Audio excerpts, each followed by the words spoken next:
নমস্কার বন্ধুরা, আমি কিষানু আর আপনারা দেখছেন কিষানু হোম গার্ডেন। বন্ধুরা, এগুলি হচ্ছে ফুলকপির চারা।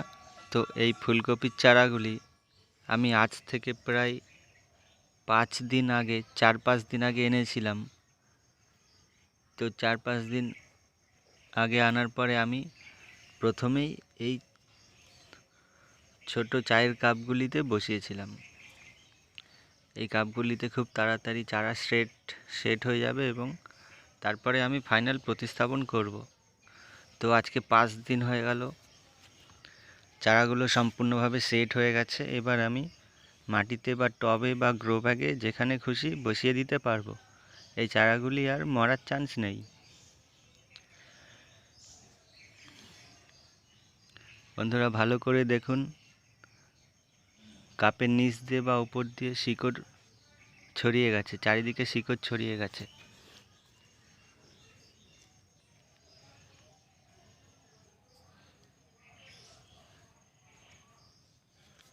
এই গাছগুলো এখন ফাইনাল প্রতিস্থাপন করার মতন পজিশন চলে এসছে।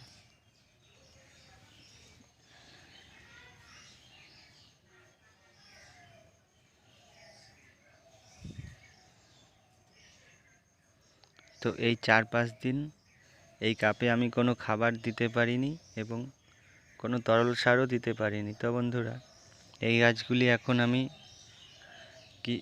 কিছু গাছ মাটিতে বসাবো এবং কিছু গাছ টবেও বসাবো।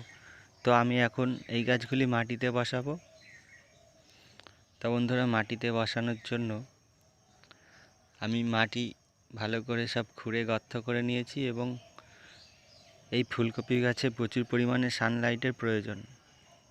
তো বন্ধুরা, অবশ্যই আপনারা খুব ভালো রোদ পড়ে এমন জায়গায় এই গাছগুলি বসাবেন, যেখানে মোটামুটি 4-5 ঘন্টা রোদ পড়ে। সেরকম জায়গায় এই ফুলকপি গাছগুলি বসাবেন। তাহলে বন্ধুরা, এই গাছে মোটামুটি 40-45 দিনের মধ্যে ফুলকপি চলে আসবে।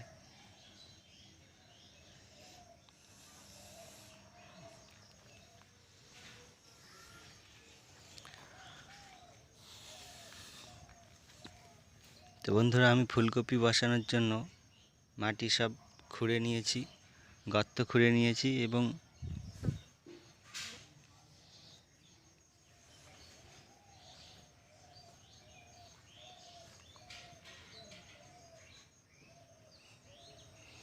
এই গর্তগুলিতে কোনো রকম সার নেই, শুধু মাটি। এই শুধু মাটিতে এখন বসিয়ে দেবো এবং আমি 1 সপ্তাহ পর থেকে সার প্রয়োগ করব এই গাছে।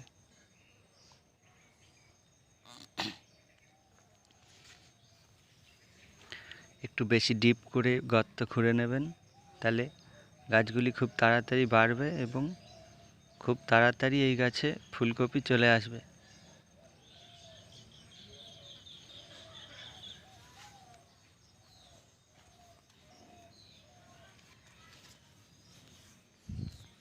তো বন্ধুরা, এই গাছগুলিকে এই কাপ থেকে নিয়ে একটু ঠোকা মারলেই গাছগুলি খুব সহজে বেরিয়ে যাবে।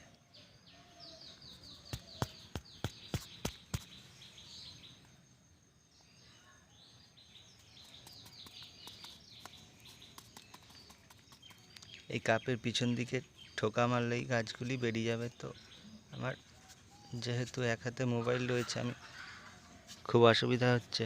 তো আপনারা 2 হাত দিয়ে এই কাজটি করে নেবেন।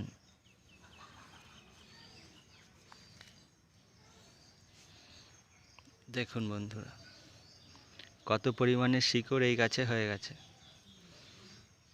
তো বন্ধুরা, এই গাছগুলো এখন নির্ভয়ে বসিয়ে দেবেন, কোনো রকম মরার চান্স নেই। মাত্র 4-5 দিন এই কাপে রাখার পরে এত শিকড় বেরিয়ে গেছে। তো বন্ধুরা, এরকম গাছগুলি নিয়ে এরকমভাবে গর্তের মধ্যে মাটির মধ্যে বসিয়ে দিন এবং চারিদিক দিয়ে ভালো করে মাটি দিয়ে চাপা দিয়ে দিন।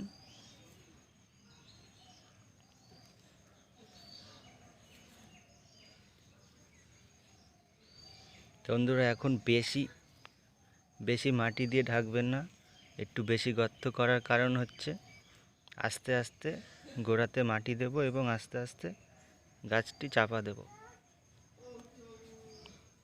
তো এখন এইটুকুই থাক, পরে আবার মাটি দিয়ে চাপা দিয়ে দেবো। তো বন্ধুরা, ফুলকপি গাছের গোড়ায় যত মাটি দেবেন তত গাছ ভালো হবে, খুব তাড়াতাড়ি গ্রোথ হবে। তো সেই জন্য আমি একটু বেশি বেশি গর্ত করে নিয়েছিলাম। এই গাছগুলি আস্তে আস্তে বড় হবে আর আমি আস্তে আস্তে গোড়াতে মাটি চাপা দেব।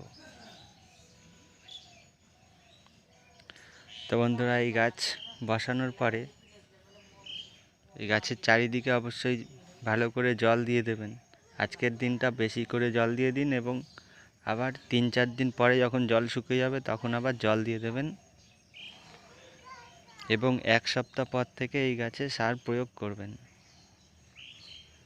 এবং সপ্তাহে একবার করে কীটনাশক স্প্রেও করে দেবেন। তো বন্ধুরা, আজকের ভিডিওটা এখানেই শেষ করলাম।